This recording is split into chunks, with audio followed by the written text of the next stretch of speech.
Welcome, everybody. Thrilled to have you all with us today.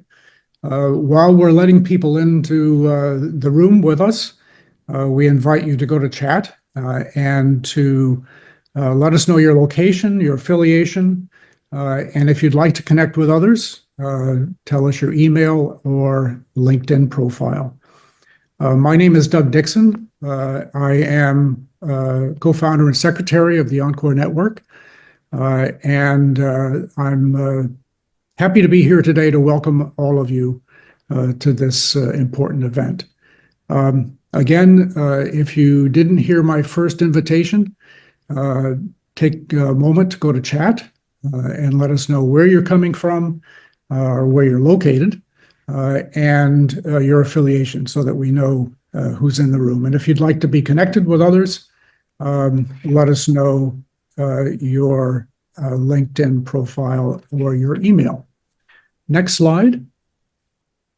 For a couple of rules of the road for our session today. First of all, we ask that you all keep yourself muted to respect others and to make certain that we don't have background noise. Also, we ask that there will be an opportunity for your questions toward the end of the panel discussion. And we ask that you use the chat for that. We will not open mics. So enter your question in the chat. If you would put either a Q, a capital Q in front of your question or the word question, that'll help us identify quickly that this is a question and not a comment or something else that's going on in chat. By the way, we invite you to use chat to connect with each other, but by letting us know that it's a question, that will help us separate the questions from everything else. And then we also want to know that we're recording the session today, and we will be sending a copy of the recording to everybody who registered for this event, as well as other resources and information. Probably by Friday of this week. So you can look for that, either to review for your own purposes or to share with others. Next slide. In case you're not familiar with the Encore Network, we are an organization that champions the civic, social, and economic contributions of people 50 plus.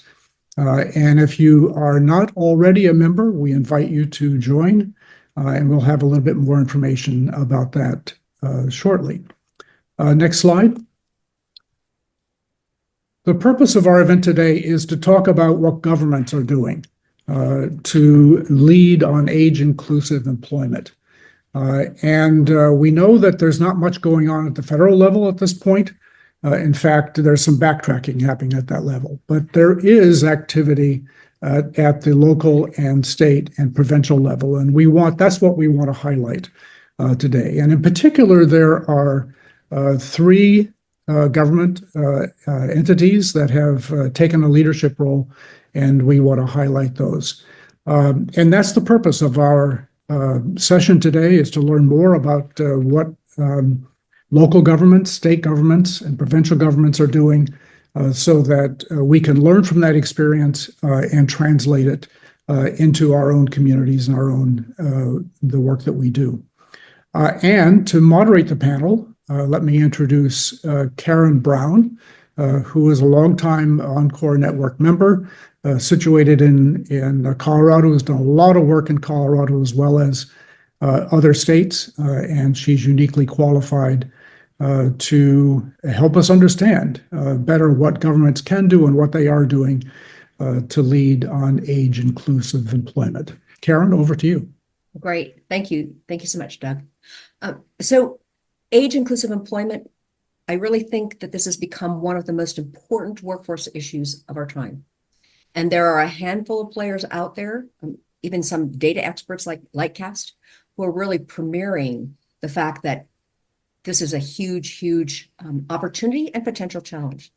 People are living longer, healthier, 50 plus. We're seeing people do second, third, fourth careers, portfolio work, entrepreneurship, and more, consulting.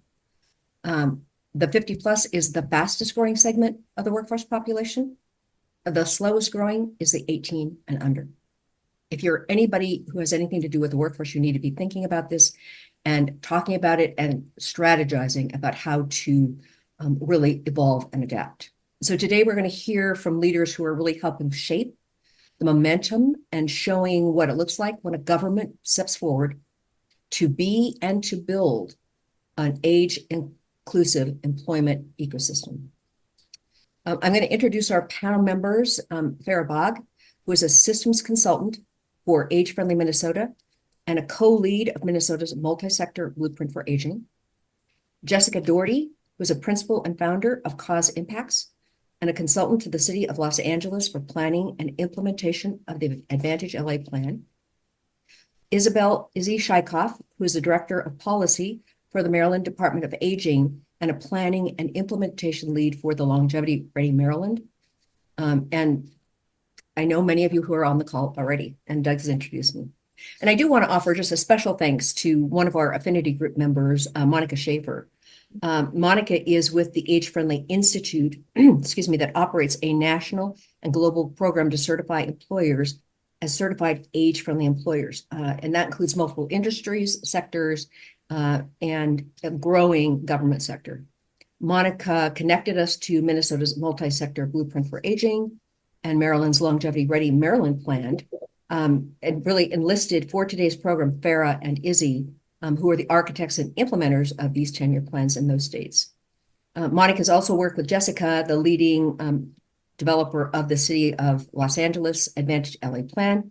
First meeting with her when the County of LA became the first county in the US to be certified by the Age-Friendly Institute as an age-friendly employer. So thank you so much, Monica. We really appreciate your help and support on this.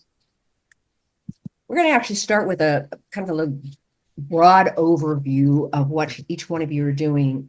You've either been involved in doing a very detailed plan, like LA, and Jessica has concrete goals, many strategies and tactics, engaged players, to the work that Isabel and Farah have been doing, which is really a multi-sector plan on aging, which looks at a broad array of topics, the 8 domains of aging commonly, and has a segment focusing on the workforce. I'd like for you to share just an overview of the work you've done so far to design these frameworks that hopefully will catalyze an age-friendly workplace. And Farah, we go ahead and start with you. Hi, thank you so much, Karen. I'm so happy to be here. So what I can share with you about Minnesota is Minnesota started developing its plan way back in 2020. So in 2019, the Age-Friendly Minnesota Council was formed. And through that development of the Age-Friendly Minnesota Council, that was the catalyst that served to be the base for our multi-sector plan for aging. And as many of you know, there are about, I think, 27 states as of last count that are either in some phase of either development or implementation of a multi-sector blueprint for a multi-sector plan for aging, which we refer to as the blueprint. So when I say blueprint, that's what I'm talking about. And so later on, I'm going to drop in the chat Minnesota's multi-sector blueprint for aging so you can all take a look at it. And what you'll see is that our blueprint is divided into 4 domains. And each of those domains you can think of as broad goals for Minnesotans as we age. And I want you to take a specific look at domain 4, which is really focused on economic security and vitality. And within that domain 4, or that overall goal, we really look at older adults as economic contributors. And there's a swath, like within that, you'll see like a swath of action items that are really focused on highlighting how older adults contribute to our economies. One thing in the development that you should know is that in Minnesota, we were highly community engaged. This wasn't meant to be a top-down plan whatsoever. We were really focused on grassroots. So there are over 3,000 community members that gave input into our blueprint. And this was through focus groups, surveys, phone interviews, so a whole array of ways that people could contribute. And then in 2023, we had some regional exchanges. And at these regional exchanges, we were really able to hone down on what our four domains are going to be. What do the people of Minnesota really want? And one of them that is highlighted is economic security and vitality. And then in 2024, just before the blueprint was actually released, so our blueprint was released in December of 2024. So just prior to that, we held what we called action team convenings. And these were four separate convenings, each of them focused on a specific domain area. So we had one convening that was specifically focused on economic security and vitality. So know that coming into these action team convenings, there were literally hundreds and hundreds of action items that we had collected from across the state that people thought were important. Well, obviously, when you're creating a multi-sector blueprint for aging or a plan for aging, you cannot include hundreds and hundreds of tactics because then there's no focus, right? So these action team convenings were really like focused specifically on that. What are we going to highlight? What are the things that we want to uplift? So that kind of rounded out our input for the blueprint. And so then in December of 2024, we were able to release that blueprint. You're on mute. We can't hear you, Karen. Thank you, Jessica. That's a good clue. That's a good clue. Thank you so much. I was going to say, I already heard two things that I'm thinking we need to replicate here in Colorado. So thank you so much for that. Izzy. Okay. So in hearing Farah's overview of what's gone on in Minnesota, I see a lot of parallels, but I swear we didn't copy. I work for the Department of Aging. I started there 2 years ago under the current governor's, administration. And this vision of Maryland having and creating and having a multi-sector plan on aging really comes from our secretary, Carmel Roque. And the way we started is we went to the governor, asked for an executive order to give us the authority to create it. He granted that 2 years ago. And over the past 2 years, we were in the design phase, and over the last couple of months have pivoted towards implementation. But this is a 10-year multi-sector plan on aging. It's called Longevity Ready Maryland, and I'll drop, you may have the link, but I'll drop it into the chat during the course of this presentation. We just completed it a couple of months ago and submitted the final report to the governor in June of 25. The way it was created was through broad input from the community and subject matter experts. We created stakeholder work groups to identify the priorities and solicited public input statewide. We did regional town hall meetings. We had virtual meetings, and also online on our website solicited as much public input as we possibly could. So it was a very transparent and inclusive process. We feel good about that. We wanted to also make sure that we included work groups that around employment and workforce. And so we included labor reps, older workers, employers, and also input from the Age Friendly Institute. One of the four EPIC goals is economic opportunity, similar to Minnesota. And we really believe that by planning ahead to secure the roles of older workers is going to lead to a stronger workforce and a better quality of life for people who live in Maryland as we're all aging. Supporting a multi-generational workforce with opportunities for all ages is good for people, but it also advances our economy and makes us competitive as a state. So LRM, Longevity Ready Maryland, is really, as a plan, it's written, but it's also web-based. The idea is to make this interactive and dynamic and encourage as much participation on an ongoing basis through implementation as much as possible. Because we know, the Maryland Department of Aging is a small agency. It's freestanding, which is not always the case as states go, but it is very small. We do not have the resources to implement this on our own. We literally need everybody's help to make it real.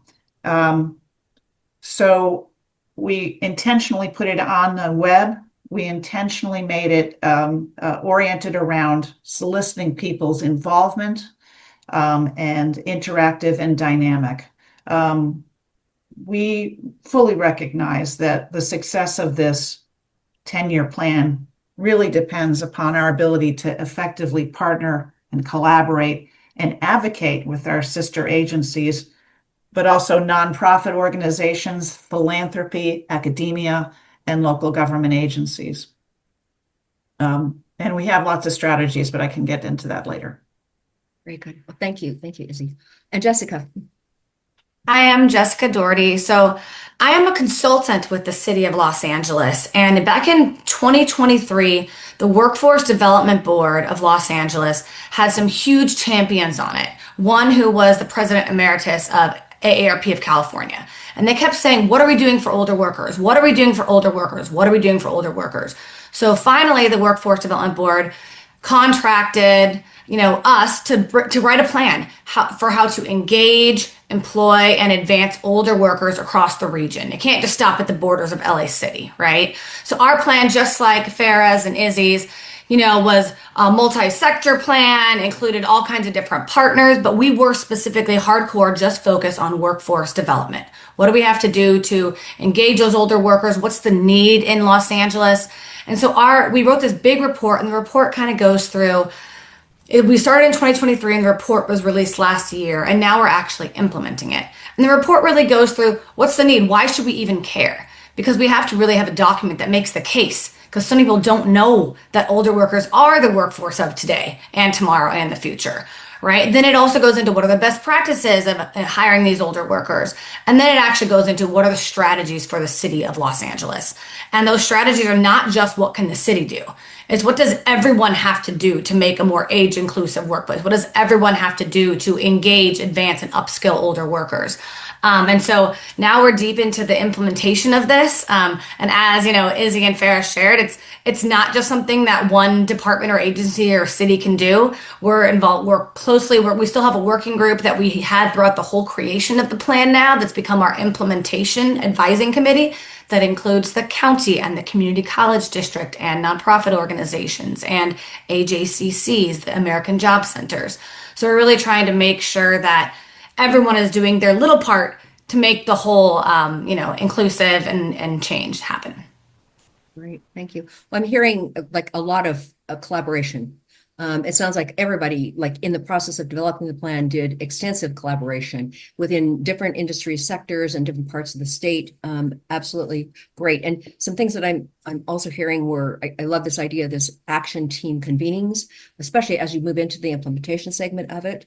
And Izzy, what you suggested about really having an interactive plan and a website where people are connecting on an ongoing basis. I think this all sounds amazing.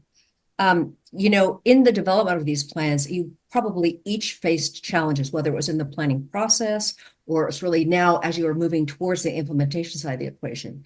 I would ask Jessica, can you share a little bit more about some of the challenges you faced in the planning and maybe even now as you move more into the implementation side? Yeah, thank you. People do not know that older workers are the workforce of today. They do not know that the workforce is shrinking when it comes to younger workers. So in Los Angeles, we are not proportional. The workforce system is not proportionally serving the same number of older workers as we are younger workers. Even though older workers are unemployed at around a 17% rate, we're only serving around 14% of people in total who are older workers, 55 plus. So people just are ignorant to that fact. They need to be educated. But unfortunately, education takes a lot of time. There's not always funding for continuous and ongoing education. And so that's just a constant challenge. I might convince Izzy that something's important, but I have to go to 19 other people around her in her department, in her city, to convince them to do something. And then those people might move to another department. And then you got to convince Karen, right? So that takes time. Education takes time, but it's also political. Right? If you get a few great champions who are like, this is important, then they'll let it rise. In Los Angeles, we had some change on our workforce development board. The champions who had initially said, let's do this, they're no longer on the workforce development board. There was a change in leadership. And so we had to re-educate all the workforce development board members and advocates, right? And it goes across the board. You have to convince the community colleges, the industries, the unions. You have to talk to everyone about this. And so that's just pretty daunting. And it's also shocking because when you're just talking to people, what progress do you feel like you're actually making? And so now the way we're kind of addressing that is we're trying to set a million little fires. You know, what grants can we help the community college system apply for to make sure that older workers are a customized, focused target group for upskilling?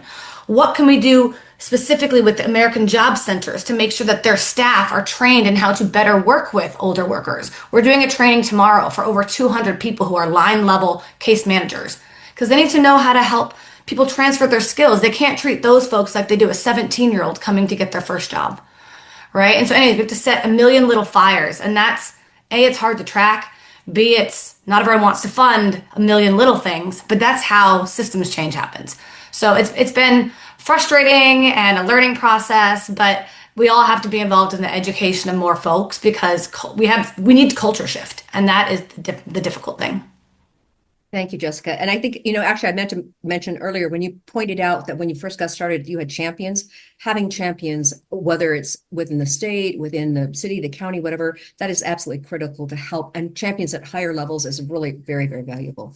Education continues to be a critical element. Farah, what are your thoughts? Well, first, let me say that I'm going to give a big stamp yes to everything Jessica said, because that is so, so true. And I think that is probably a common theme that you'll find throughout the country. I don't think it's unique to Los Angeles. I think all of us are really facing these same challenges because, like, for example, the Minnesota's blueprint, it requires buy-in. So it requires buy-in not only from those 3,000 folks that contributed to the blueprint, but it also requires buy-ins of employers. Like, how do we get the message out to employers? There was, I attended a leadership exchange on ageism that is run through the Maine Council on Aging, which was fantastic. But one of the things we talked about was, we're all folks that have already drunk the Kool-Aid. We already buy into it. So how do we get folks who are not necessarily buying into it to come on board? So another thing is that our blueprint was really born out of the pandemic because, like, the crux of like things happening was popping out of the pandemic. So there are so many immediate needs that need to be addressed, and this is just one of the buckets that need focus. So how do we make sure that we meet the needs that are across the blueprint, but still give this part of it its due? And then,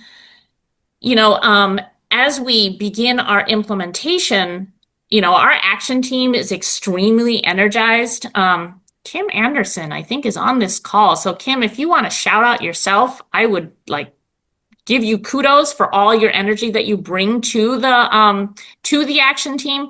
But the challenge of these action teams is the action team is represented by, subject matter experts, folks working in the field, but we need employers to be part of these action teams. We need, people that are in the hiring space that can actually, actively make change. We need them to come into, our world. So I would say that is probably one of the biggest challenges. Absolutely. Thank you. Thank you for sharing that. We're going to shift a little bit because Izzy actually brought up a really critical element. When a plan like the Advantage LA plan is designed, or a multi-sector plan is designed in any state, we make some assumptions. We assume that the base case of all our existing safety nets, our programs of workforce, innovation, opportunity, work, WIOA, or Wagner-Pfizer, or, for example, CSAP, the Senior Community Service Engagement Program, will continue in existence, and that we are doing our work building on this foundation of what exists.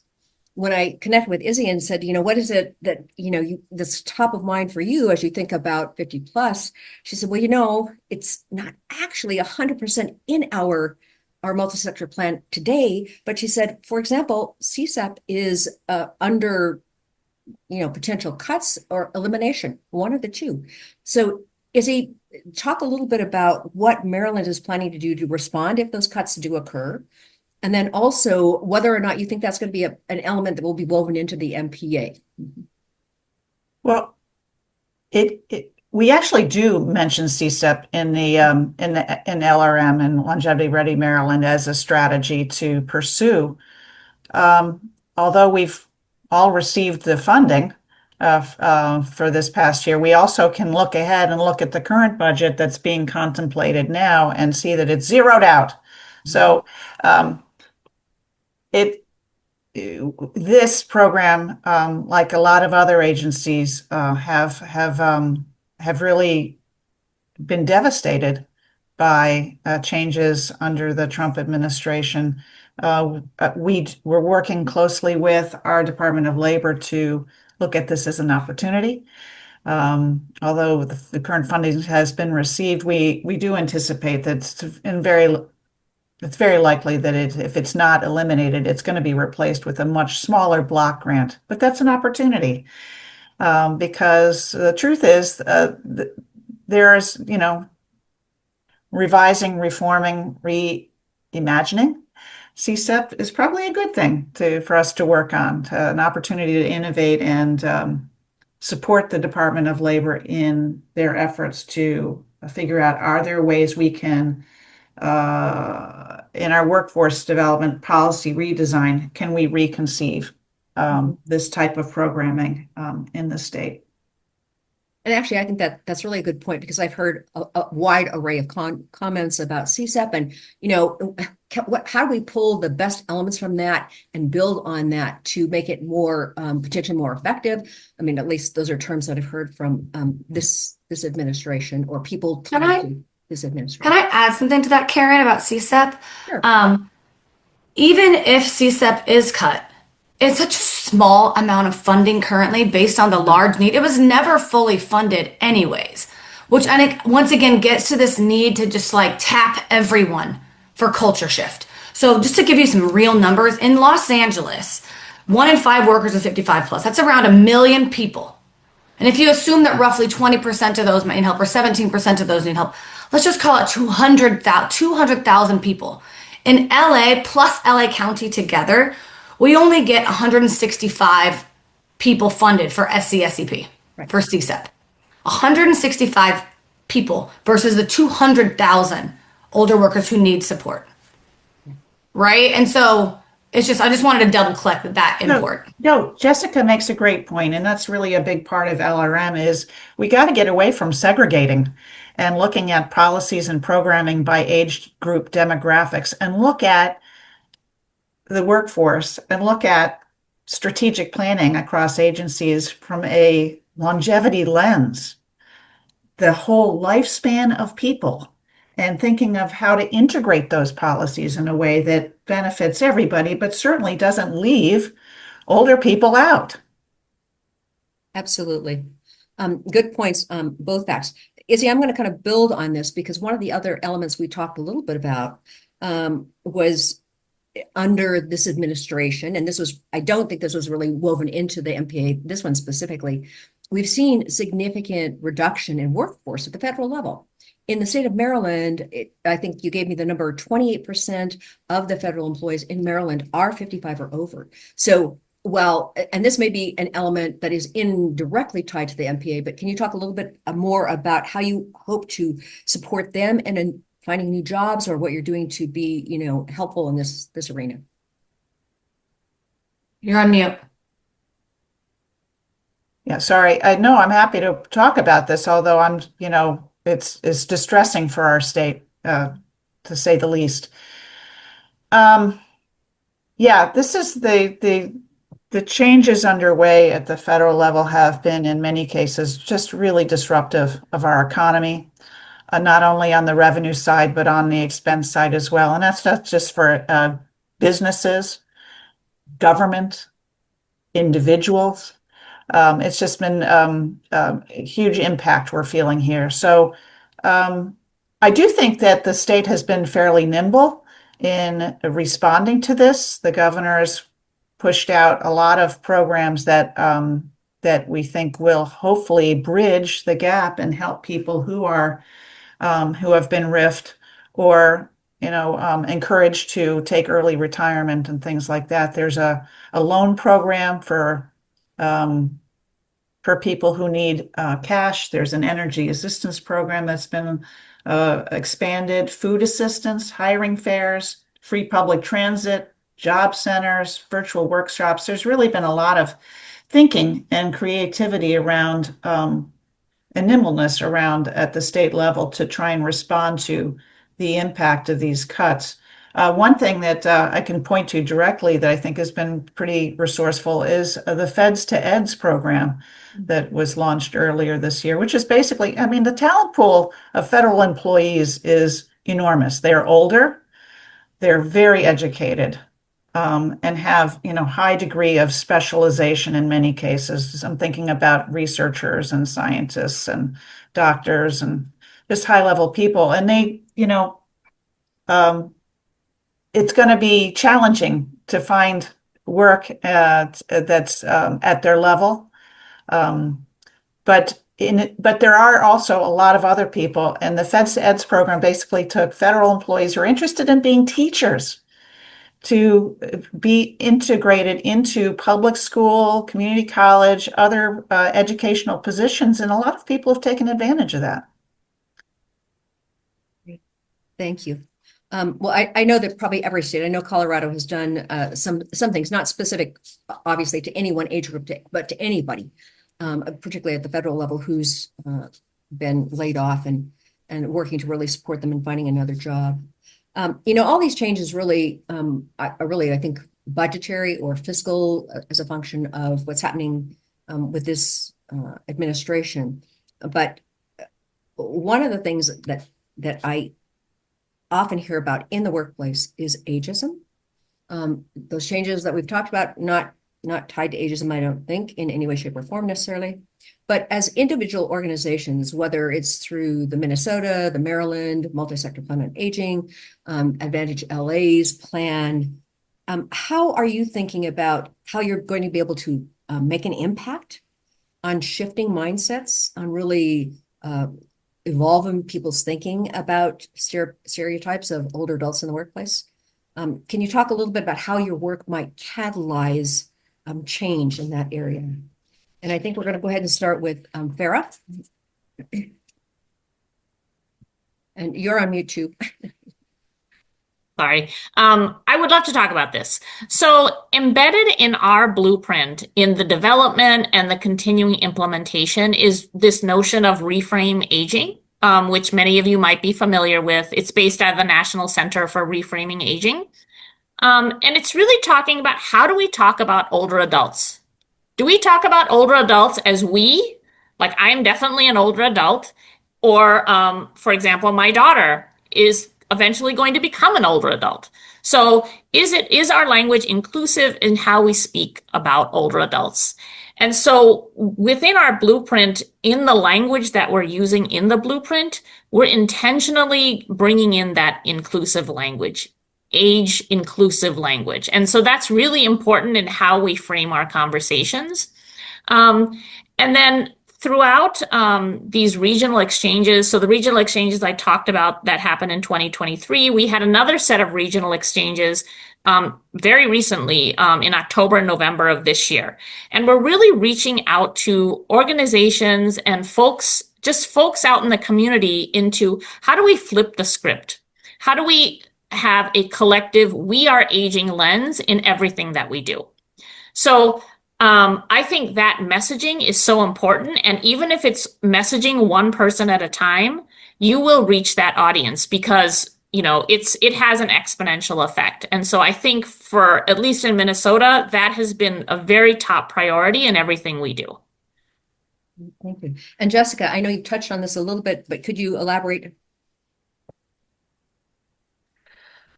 Yes, the elephant in the room is that what we really need is some fancy communications firm to do some huge national Super Bowl commercial, right? And then to get every sports team to double click on that, right? And to just do age inclusive marketing.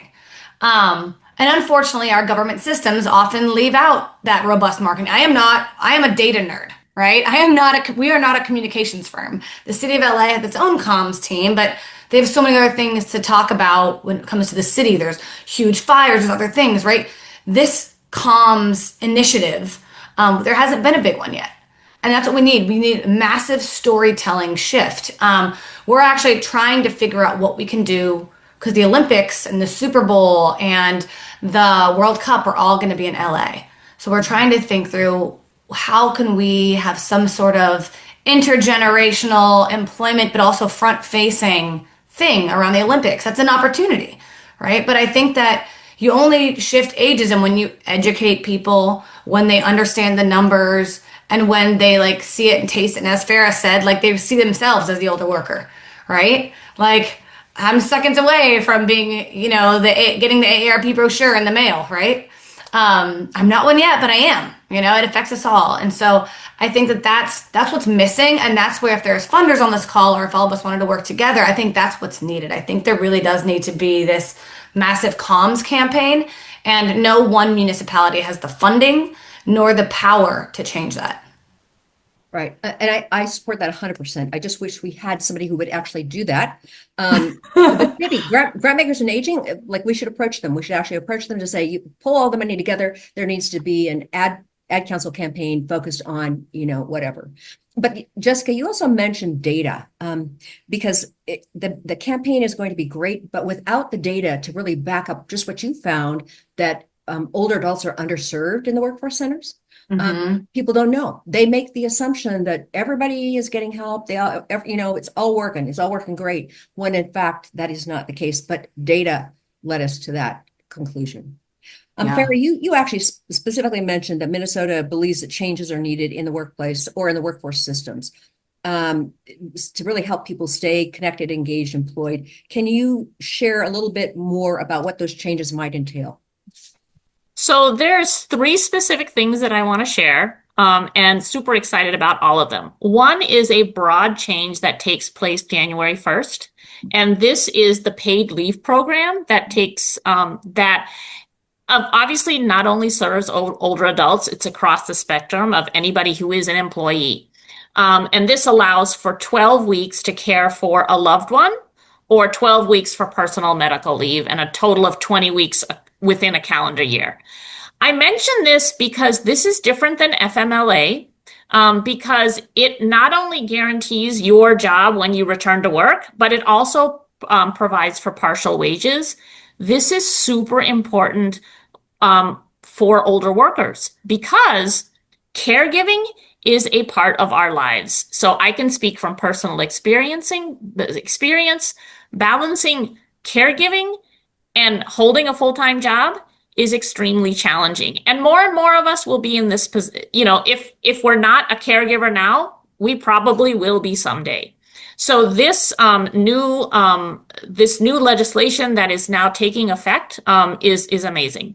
The second thing is you mentioned the Certified Age-Friendly Employer Program. So very excited to say that Minnesota is in that process right now. So within our blueprint, we kind of highlight the Certified Age-Friendly Employer Program.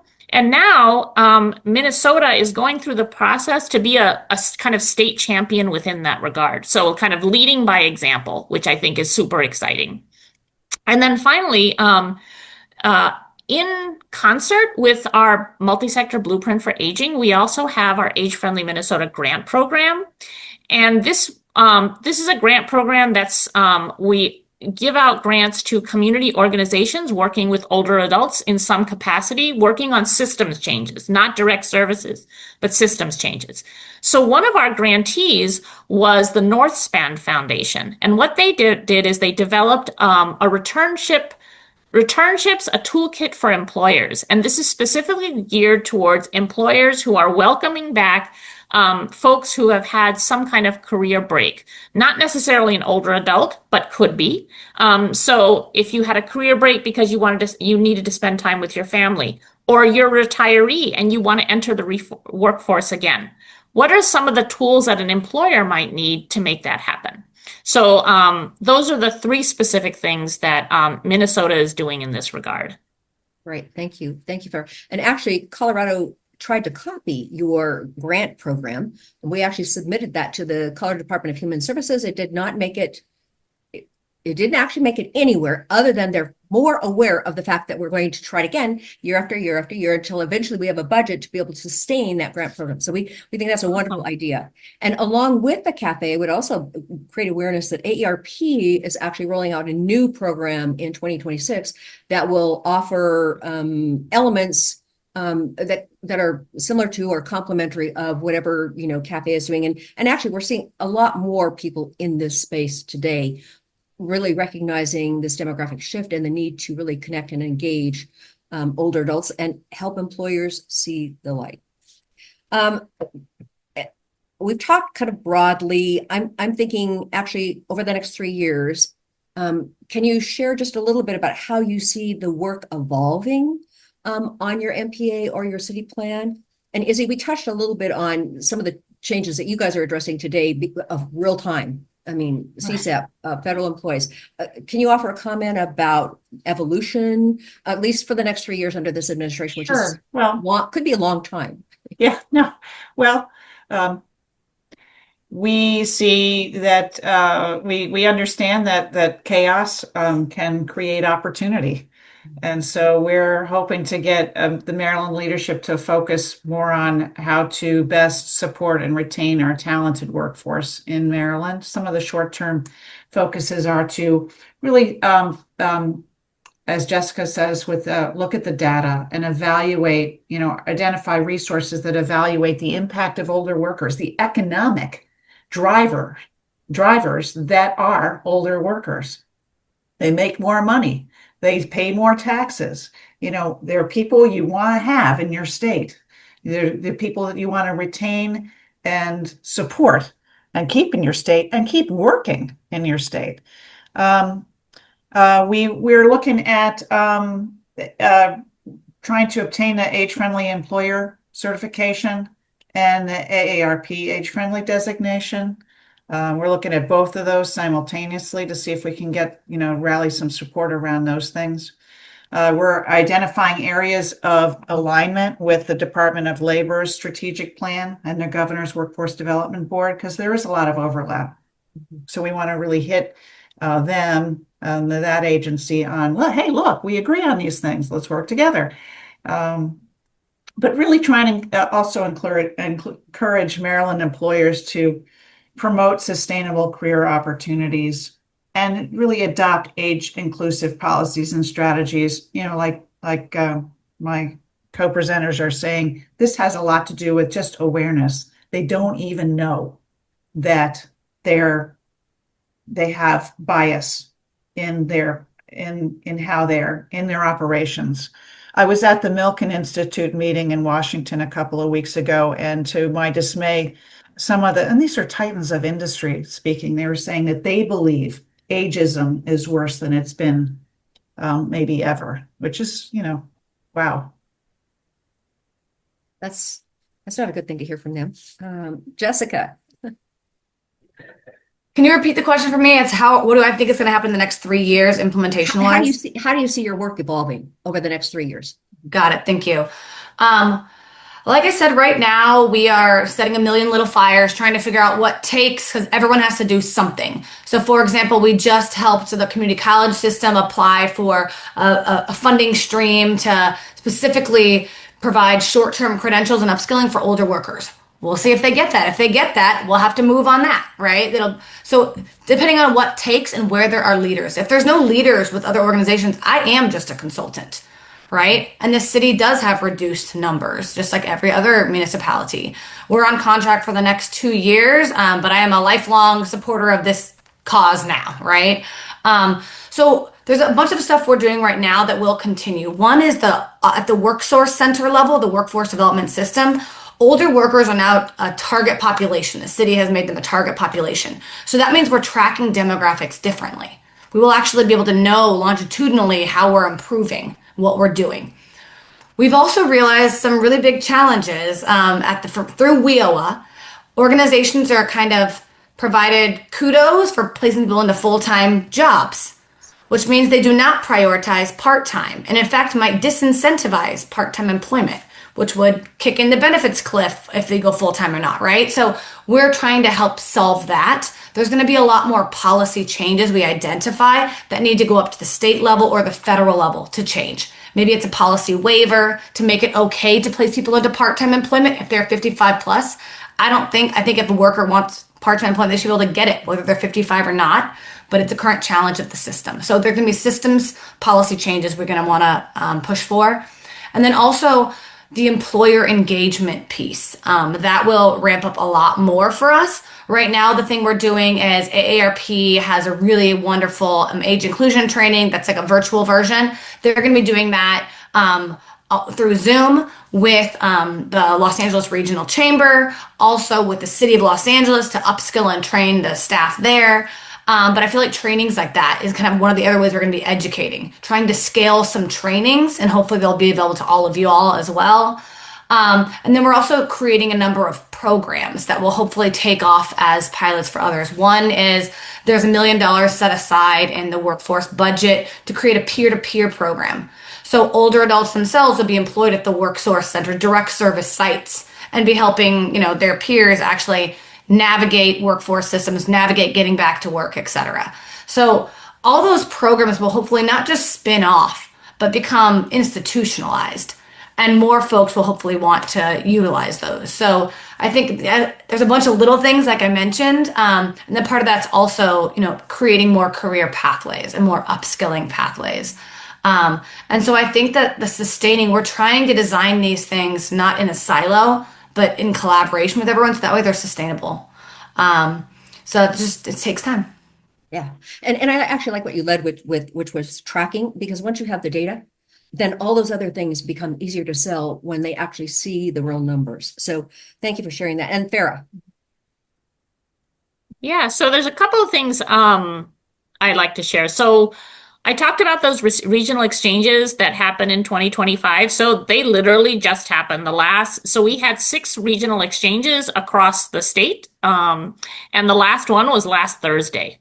So very much I'm talking in real time. So what we want to do is at those regional exchanges, we actually asked, is the blueprint responding to what people want? So we've had, there's so much as you mentioned, there's so much federal uncertainty, a lot of changes that have happened even in the last 10 or 11 months. So is the blueprint still responding to what folks want? So what we're hoping to do is take that information or data that we receive from these regional exchanges, and then what out of that analysis that'll inform the blueprint going forward. So right now, I can't tell you what the analysis is because it's just too soon. But that's something that we're going to work on. And then the other thing I want to talk about is this action team. So this action team, or you could call it like a work group that's specifically focused on older workers and as vital contributors to the workforce. So what they're doing is they're really looking to onboard 3 to 6 employers that can really affect change. So how do we get those employers into these action team or this work group so that together they can build that buy-in and build systems that will include older workers? And then this same action team is looking at partnering with skill-based training programs that have programs specifically for older workers. And then also develop ageism training opportunities. So like the ones that folks have already mentioned, how do we get ageism out of our systems? What do we need to do to make that happen? And then also, how can we leverage employee resource groups that already exist? So for example, Land O'Lakes, which is a Minnesota-based company, has an employee resource group that's focused on older workers.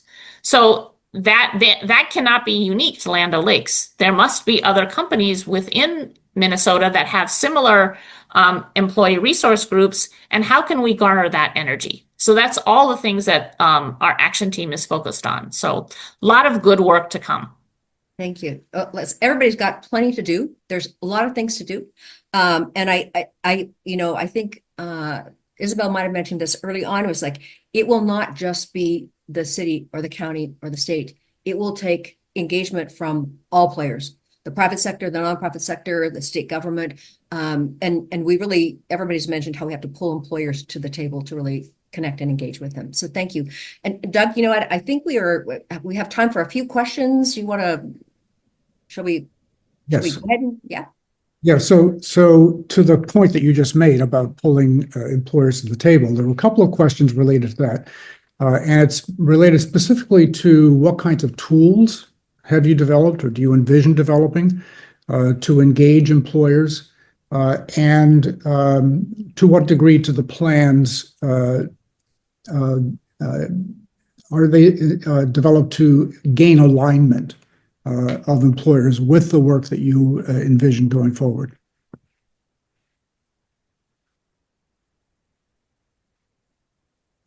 Anybody?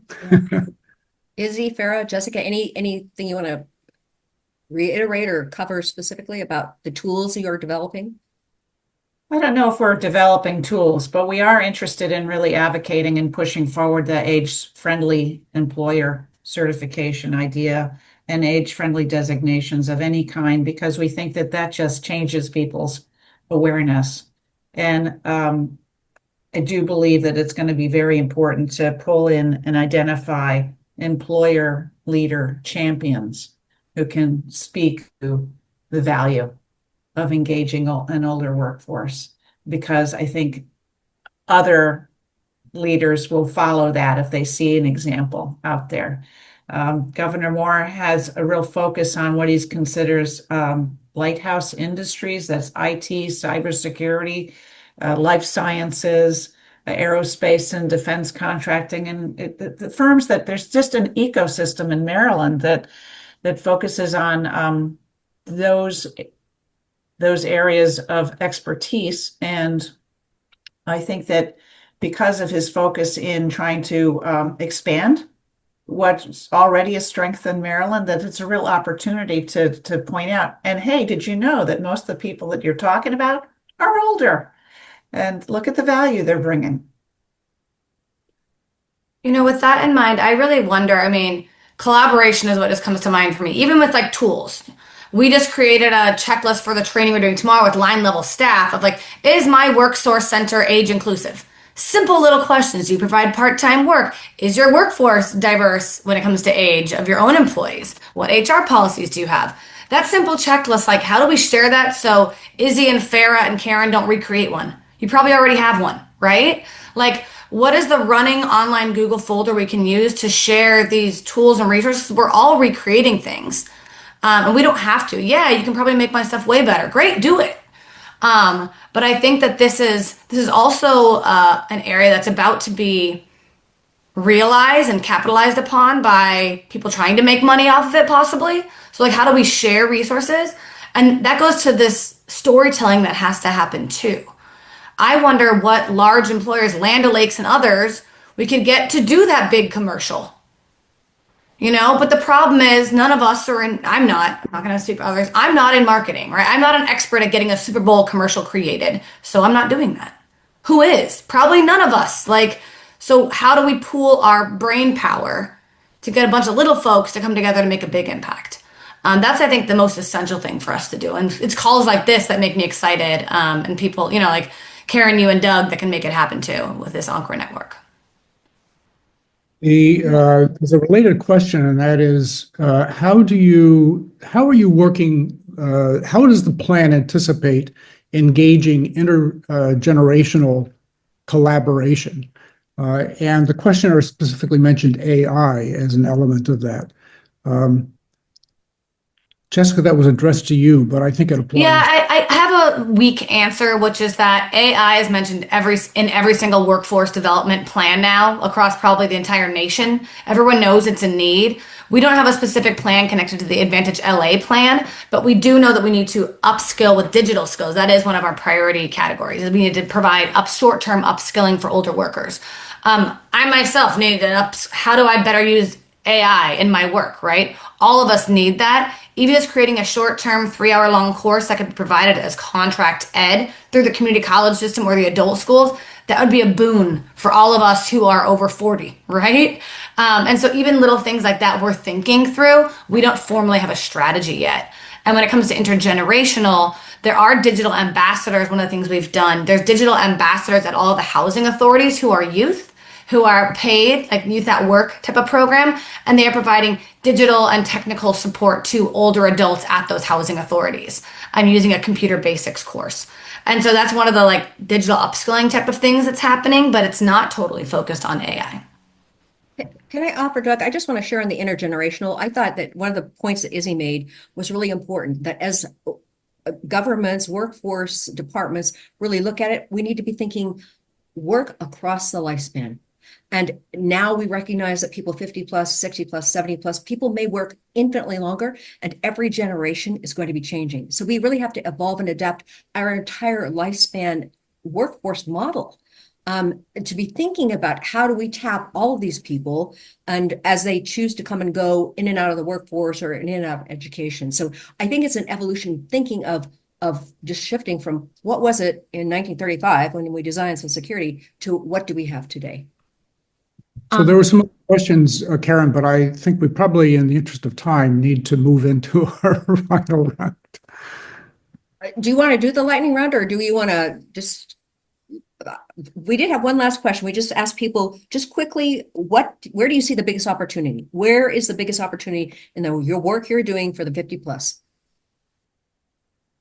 So I'm going to just piggyback on the last question and say that Minnesota, in line with our blueprint, we are launching an intergenerational advisory group for the entire blueprint. But that is a really exciting piece of work because it's actually going to be led by high school and college students. And how do they see themselves within our blueprint? And how do they see their work, their contributions, and their kind of opinions matter within the blueprint? And I think that is super important if we want to get this intergenerational engagement at any level within our workforce, because as high school and college students, they are also realizing the reality of the workforce they're going to be stepping into. And a lot of the issues that they have are actually parallel to what the older adult workforce is facing. And, we keep mentioning AI. AI's impact on what the workforce will look like or what the world of work will look like is it's evolving daily. And so not only are, our older adults faced with that, our younger folks are also faced with the same kind of, outlook. So we are very excited that the intergenerational advisor group is coming on deck. Izzy or Jessica, quick comment on greatest opportunity. I think the greatest opportunity is that age knows no political party. It might seem like it does right now, right? But it's an opportunity. This could be a uniting policy issue that brings people together across party lines, right? Everyone's getting older. Republicans, Democrats, Independents, right? And so I think this is also an issue that's not like super politically loaded. I know it seems like it is, but if you talk about the economy, we want the economy to be strong. We want workers to be able to work. People want to contribute to their communities. Nothing I said right there would trigger someone who's on the red team or the blue team or the green team, right? And I think that's an opportunity we have not yet capitalized on collectively. And Izzy, last comment. I think I kind of mentioned this already, and that is in the chaos that we're experiencing here in Maryland, there's opportunity. And I think the fact that the political leadership in the state is now laser focused on what do we do with people who need to work, they're coming to realize who these people are. And they're not coming out of the ones so much coming out of college, the people who've been in the workforce for a while. They're seasoned, they're veteran, they're experienced. And so I think that's been eye-opening for a lot of the leadership. And it's an opportunity for us to help encourage them to think of age-inclusive policies and strategies and multi-generational workforce environments and the value of that. So I think we see it as an opportunity to educate and inform and create new policies where people may not have been as receptive before. Great. Well, thank you, Izzy. Doug, I'm going to turn it over to you because I'm sure some people have to leave at 11. Yes, and we will close out on time. So we won't need the slides, Aaron. I just want to say briefly, thank you to Izzy, to Farah, to Jessica for the work that you're doing and also for sharing that with all of us today. And Karen, thank you very much for organizing this and for leading the conversation. We will provide a follow-up email, and that will happen in a couple of days. There'll be lots of information in that, including all of the other things that I was going to say in closing.